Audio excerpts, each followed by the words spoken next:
Bonjour à tous, je vous propose aujourd'hui de réaliser vous-même à la maison, confinement oblige, une dissection florale. Cette activité permet de découvrir l'organisation de la fleur. Elle s'inscrit dans le programme de terminale en SVT, dans la partie génétique et évolution et plus particulièrement dans la partie la vie fixée chez les plantes. Pour cette activité, vous avez besoin d'une pince fine, mais une pince à épiler fera très bien l'affaire, de scotch, d'un compas, d'une feuille blanche, une feuille de brouillon recyclée conviendra très bien, et bien sûr d'une fleur pour la dissection. Pour se procurer la fleur, soit vous en avez à la maison sur votre balcon ou dans votre jardin, soit vous pouvez en ramasser une durant une sortie. Attention, si vous sortez pour ramasser, pensez à votre autorisation de sortie dans un rayon d'1 km maximum autour de chez vous et pour une durée de pas plus d'1 heure. Pour le choix de la fleur à disséquer, je choisis une fleur simple, soit par exemple la bulbine jaune, Bulbinella frutescens. Je peux aussi choisir la fleur du forsythia. Le forsythia de la famille des Oléacées est un arbuste ornemental des jardins. C'est un arbuste rustique et c'est la fleur de forsythia que je vais utiliser pour la dissection aujourd'hui.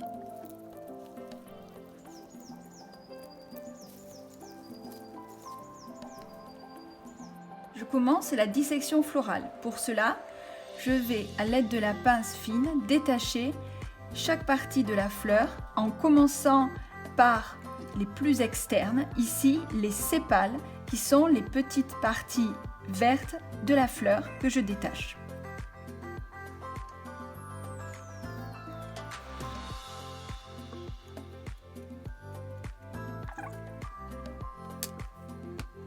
Voilà les 4 sépales. Je passe ensuite aux pétales. Alors vous remarquez que les pétales chez le forsythia sont soudés, donc on va les détacher délicatement les uns des autres. Voyez, donc à la base, les pétales sont soudés.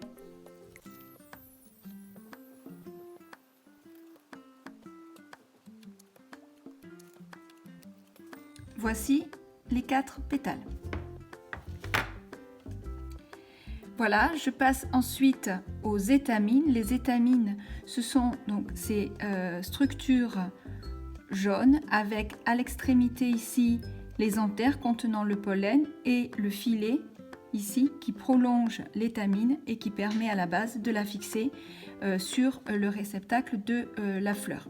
Donc on a ici 2 étamines chez le forsythia que je vais détacher. Les étamines sont les parties mâles de la fleur.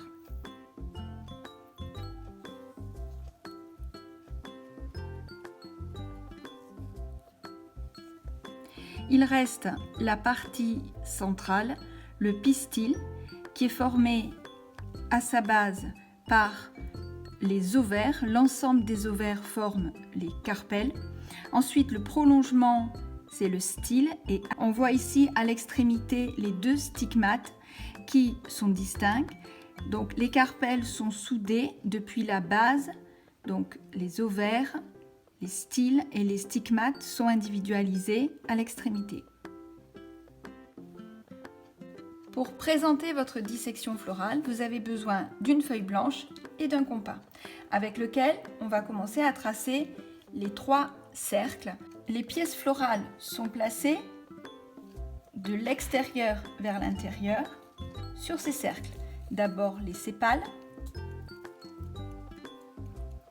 Veillez à ce que le point de fixation du sépale dans la fleur soit donc vers l'intérieur de la fleur et placé sur le cercle. Chaque pièce florale est ensuite soigneusement scotchée avec un petit bout de scotch. Ce n'est pas la peine de scotcher la totalité de la pièce florale, on peut juste scotcher son point d'insertion. Nous plaçons ensuite les pétales. Les pétales sont placés sur le 2e cercle en alternance avec les sépales. Ils sont positionnés le point d'insertion dans la fleur vers l'intérieur du cercle, comme si la fleur était ouverte. Nous scotchons ensuite les pétales. Nous positionnons ensuite les étamines par leur filet, placés sur le troisième cercle. Et nous scotchons à leur tour les étamines. Et enfin, au centre de la fleur, nous positionnons le pistil, qui est la partie femelle de la fleur, avec à sa base les ovaires et à l'intérieur les ovules.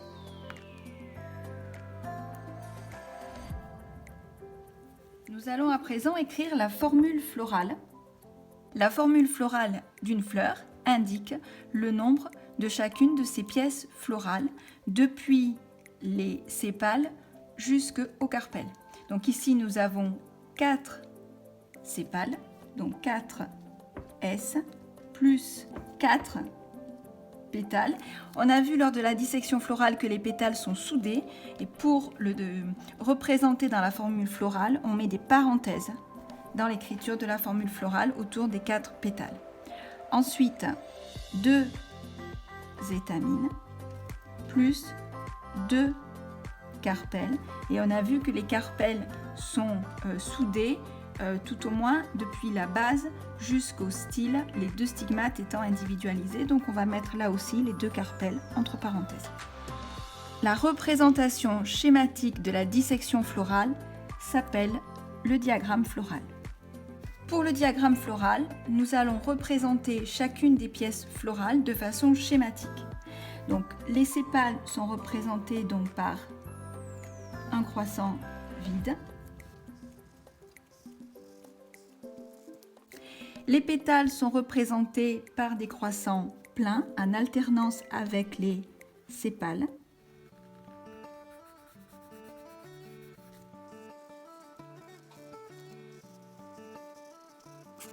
Pour représenter que ces pétales sont soudés, on les relie entre eux de cette façon-là, sur le schéma du diagramme floral.